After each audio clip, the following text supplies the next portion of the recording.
Hello Leo, Sun, Moon, Rising, and Venus signs. Kamusta kayo? Sana po nasa mabuti kayong kalagayan. Welcome back po sa Star Tarot. Kung bago kayo rito, welcome din kayo. Thank you sa inyong support. I truly appreciate it. God bless you all, Leo. Una mensahe ninyo ay the Tower. Merong major event, no? Pagbabago na mangyayari sa buhay ninyo sa ngayon. Something na hindi ninyo akalain, hindi ninyo inaasahan, hindi ninyo plinano. This is the divine, no, doing it for you. This is the divine doing its favor for you na baguhin ang inyong sitwasyon. Because it is divine timing. Right? It is divine timing. The time has come na dapat nang malilagay ka sa dapat mong kalagyan kung ano ang meant for you. Dadalhin na kayo ng universe ngayon doon sa sitwasyon na yon. Four of Pentacles, this is a reminder for you that you need to be in control of your money. Now, you need to manage your money wisely. Hindi pwede yung puro kayo na, alam mo yun, yung baka kasi extremes kayo eh. It's either save kayo ng save or gastos kayo ng gastos at hindi nagsisave. No? Yung wala sa gitna, no? Walang balance, kumbaga yung paghawak ninyo ng pera. And this is an sa inyo, reminder sa inyo na manage your money wisely. For others of you naman, baka ang ginagawa ng iba sa inyo rito, saving, no? Saving a lot of money para siguro sa inyong financial future, para siguro sa mga big purchases. Maaaring may mga plans kayong ganon, ano?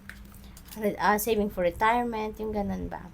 Eight of Swords, maybe you're feeling trapped, you're feeling restricted, no? Pero akala nyo lang yan, no? Akala nyo lang yan. This is just an illusion, Leo. Kasi malaya kayo. Kung titignan ninyong maigi, no? Ang inyong sitwasyon, you are free to do whatever you want to do. You are free to think, no? Kung ano man ang gusto ninyong isipin. Wala naman nagbabawal sa inyo. Maring yun lang ang perception ninyo, no? Kaya this is just an illusion, purely an illusion. We have Emperor. Wow, napakaganda. We have number 4, so this is an angel number 44. So I suggest you please look up for the meaning of angel number 44 for more guidance, okay? Stability, no? This is the stability, so most likely you're going to lay a solid foundation in your finances, career, money, no? Maganda kasi eventually, magbabago ang inyong pagmamanage ng inyong pera, no? At matututo na kayo ngayon na mag-focus ng maayos, no? At i-manage ng maayos ang inyong pera at you will realize, no, or you will think of establishing your financial future na sa ngayon. At maaaring ito na yung gagawin ninyo. Maaaring someone is going to help you din dito. Someone na expert siguro sa pera, pagmamanage ng pera. Baka merong mag-guide sa inyo rito, no? At kaya kayo magkakaroon ng stability rin dito dahil baka matututo kayo dito sa taong ito. Okay?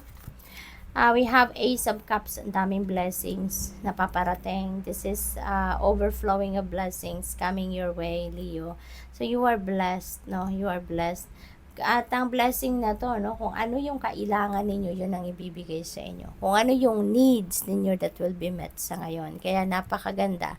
Kasi kung ano yung kailangan ninyo sa ngayon, yun ang ipapadala sa inyo, yun ang ibibigay sa inyo. At sobra-sobra pa yan para sa sarili ninyo. Sobra pa yan para sa pamilya ninyo. So that you can also use that, no, to help other people. So, masaya.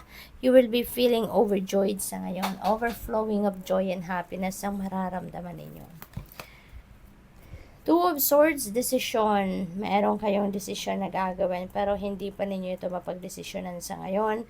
Parang sinasabi niyo sa sarili niyo na teka lang muna. Time out muna ako para napagod na kayo sa kakaisip kung anong magandang gagawin. Kaya parang, oo, alam mo na meron kang desisyon na kailangang harapin, kailangang gawin. Pero nag-step pa ka muna from that. You're stepping away from that for quite a bit. Kasi parang napagod na kayo sa kakaisip at hindi pa ninyo maisip kung ano ang best, no, na gagawin ninyo sa sitwasyon na yan. That could be related to money. no? That could be related to relationship. Three of Wands, this is good fortune energy, Leo. Siswertehin kayo sa ngayon, no? Siswertehin kayo. Kaya, tanggalin nyo na yung mga negativity, no? Sa isip ninyo, sa energy field ninyo. Remove those negative thoughts, feelings, and emotions. Kasi magiging barrier yan, no? Sa inyong pag-receive ng mga blessings na ito. Kaya, pati yung mga swerte na yan, masasabotage yan if you're going to focus on negative energies. Kaya, as much as possible, tanggalin nyo na yung mga negativity na yan. Okay? And embrace this swerte. Kung ano man ang gagawin ninyo sa ngayon, siswertehin kayo.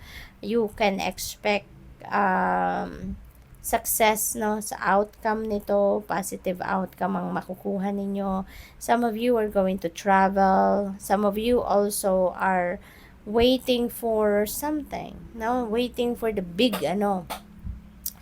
success, no? Kasi ang napipick up ko dito, marami ng mga small successes kayong nakuha along your life's journey. At ngayon, naghihintay kayo ng bonggang-bonggang resulta ng kung ano man ang ginawa ninyo.